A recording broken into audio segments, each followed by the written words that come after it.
ठीक है, आप स्कूल में पढ़ाएं, कॉलेज में पढ़ाएं, तालीम को कोई मना नहीं, जहाँ चाहें पढ़ाएं, आपकी अपनी मर्जी। आप अपने बच्चे को आलिम बनाएं, मुफ्ती बनाएं या डॉक्टर बनाएं, इंजीनियर बनाएं, ये आपकी मर्जी। जिस तरह समाज में एक आलिम की ज़रूरत है, उसी तरह समाज में एक अच्छे डॉक्टर की भी ज़रूरत है।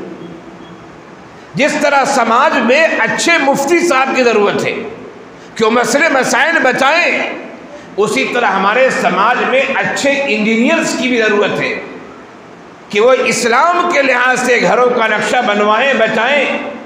किस रुख पे खिड़की दी जाए तो अच्छी हवा आएगी, मस्जिद से अज़ान की आवाज़ आएगी।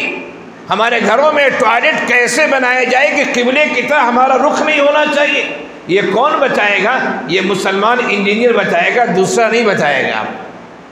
तो हमारे समाज में अच्छे डॉक्टर, अच्छे इंजीनियर, अच्छे लॉयर, अच्छे वकील, अच्छे जजेस की ज़रूरत है। उसी तरह हमारे समाज में अच्छे आलिम, अच्छे मुफ्ती की ज़रूरत है।